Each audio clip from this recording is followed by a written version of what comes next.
Quinta-feira, dia 19 de fevereiro de 2026. Sejam todos muito bem-vindos, meus amigos, a mais um vídeo aqui do canal Terra Brasilis News. Hoje eu quero contar umas fofocas para vocês. Pois é, fofoca de vez em quando é muito bom. Você pode não admitir, mas que é bom saber de alguns fuxiquinhos, principalmente picantes, é muito bom. Só que eu vou fazer diferente hoje. Antes de começar, eu quero pedir a vocês, por gentileza, deixem aí os likes no canal. Todo mundo pede, eu vou pedir também, deixe os likes. Ajude o canal a subir, sair desse patamar de 195 mil, que já está indo para 2 anos e não sai disso.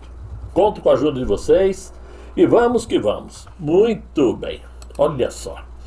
Se preparem porque lá vem notícias em forma de fofoca, como eu disse. Daquelas da mesa de bar depois do terceiro copo, né? Daquela fofoca de salão de beleza, ou do salão do barbeiro, o barbeiro do bairro que sabe da vida de todo mundo. Vocês todos viram pelas redes, ou ao vivo e a cores, a história mambembe da escola que resolveu fazer uma homenagem épica ao Inácio lá na Sapucaí. Não é mesmo? Todo mundo viu. Pois é, parecia final de novela das 9. Todos naquela expectativa de ver a esperança subir no morro, o operário virando herói e a bateria batucando como se fosse campanha eleitoral fora de época. O problema é que eles se esqueceram de combinar com os jurados e principalmente com a realidade. A tal escola, Acadêmicos de Niterói, entrou na avenida achando que ia desfilar para a história. E ao final saiu desfilando direto para o rebaixamento. 12º lugar, última posição, rebaixada. Caiu mais rápido que promessa de campanha do próprio homenageado. E aí começou a parte mais curiosa. Cada lado da história inventando uma explicação, uma mais criativa que a outra. Teve gente dizendo que foi perseguição política. Teve outras pessoas dizendo que foi só um problema de dispersão. E teve brasileiro sensato dizendo: não foi erro técnico, foi roteiro ruim mesmo. O samba contava a trajetória do mandatário brasileiro como se fosse uma saga mitológica, né? Praticamente um filme longa-metragem da Rede Globo, misturado com narrativas com um filme de Marvel, super-heróis. Mas na prática, a escola perdeu ponto em tudo. Alegoria, evolução, harmonia e até mesmo o rumo para casa. Perderam completamente. Tanto é que o boneco do homem caiu no meio da rua. E vocês viram. Parecia que os jurados estavam assistindo a tal zorra total.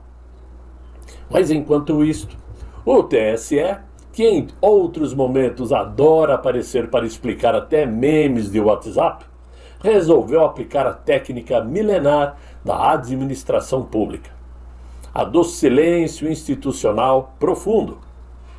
O abuso eleitoral na avenida? Ninguém viu, ninguém sabe e ninguém lembra. O TSE até agora age como aquelas câmeras de segurança que sempre estão desligadas na hora do assalto. Ou como as câmeras de segurança do Flávio Dino. Resultado, o desfile virou meme nacional. O país inteiro rindo da ironia. A escola exaltou a ascensão e terminou descendo de divisão. Uma metáfora involuntária tão perfeita que nem roteirista de sátira política da SECOM conseguiria escrever. Ou escrever melhor. E o mais curioso foi o discurso oficial depois. A arte não é para covardes, como afirmou a tal Janja, lá da Coreia do Sul. E sabe-se lá o porquê que ela está lá. Sabe-se lá porque está lá. No fim, ficou aquela sensação típica do Brasil atual. O governo tenta transformar tudo em narrativas heróicas. A realidade vai lá e entrega um relatório técnico. E o povo, como sempre, transforma tudo em piada, porque se não rir, acaba chorando. Resumo da ópera: quanto maior a alegoria, maior o tombo, assim como a estátua do Inácio. Pois é. Essa fofoca aqui já não é tão fofoca assim. É até uma repetição, que parece muito mais uma série de Netflix com roteiro brasileiro. Todos estão acompanhando o escândalo do Master há um bom tempo, certo? Mas enquanto o país discutia números, relatórios e mensagens cifradas desse escândalo, outro capítulo corria como um rastilho de pólvora nos bastidores de Brasília. As festinhas de Daniel Vorcaro lá em Troncoso, na Bahia. Não era uma festa de aniversário infantil ou de bodas de um daqueles carcomanos da República. Não. Era um evento daqueles que mistura políticos, executivos, pessoas do judiciário e damas de companhia para oferecer, aparentemente, muito mais tempero do que canapé. Festa ao estilo bacanal, com música de muito mau gosto de um grupo de pagode, risadas e gritarias que certamente provocaram muita confusão. Tudo isso por conta de muita cachaça de bom gosto. Houve até reclamação da vizinhança. Agora, o Ministério Público resolveu perguntar oficialmente, o que muita gente já cochichava: quem estava nessas festinhas em pleno meio de semana, pelo que parece, e logo após o término do primeiro turno das eleições presidenciais de 2022. O que exatamente rolava naquela mansão alugada por Vorcaro, da qual se tornou proprietário posteriormente? E por que tanto figurão cruzando taça de champanhe em plena investigação? Porque vejam bem, quando um banqueiro investigado começa a promover encontros com autoridades, isto não é exatamente um chá beneficente da igreja do bairro. E quando a coisa evolui para comentários sobre supostos vídeos, personagens poderosos e apelidos cósmicos do tipo P das galáxias, aí já não é mais bastidor político. É um roteiro de bacanal institucional que faria Jeffrey Epstein ficar com ciúmes. A pergunta que ecoa é simples: como é que um escândalo financeiro vira novela adulta com o elenco de toga? E no meio dessa tempestade, surge outro capítulo delicioso da ironia. O Inácio, segundo aliados, estaria se sentindo traído, decepcionado, quase magoado com Dias Toffoli. Dizem que nas conversas internas o clima é de ruptura emocional, mas publicamente o discurso é aquele clássico institucional: presunção de inocência. Ou seja, nos bastidores é novela mexicana. Na frente das câmeras é manual jurídico. A cena é quase poética. O governo tenta manter compostura. Ministros sob pressão. Banqueiro investigado. Festas luxuosas, todas sendo reviradas. Possíveis vídeos misteriosos circulando como lenda urbana. E o cidadão comum assistindo tudo como quem acompanha um BBB de quinta categoria. O mais curioso é que tudo isso acontece sob a bandeira da moralidade institucional. O discurso oficial é sempre elevado, técnico e solene. Mas quando a cortina abrir, aparecem relatos de festas que parecem mais networking em modo turbo, com trilha sonora proibida para menores. Ou não, vai saber. E aí você percebe o padrão. Quando é para fiscalizar o povo, a régua é curta. Quando é para explicar amizade em festa privada de investigado, a régua vira elástico. No fim das contas, o escândalo master vai deixando de ser só financeiro, vai virando cultural, social e até cinematográfico. É a grande dúvida que fica na roda de amigos.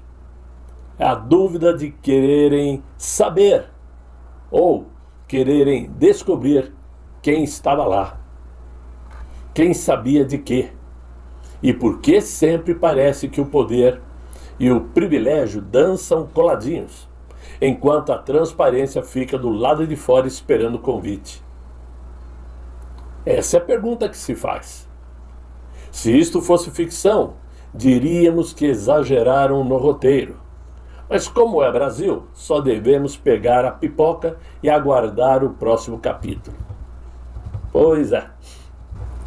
Agora, o babado que está pegando fogo mesmo é que a Malu Gaspar resolveu praticar esportes radicais.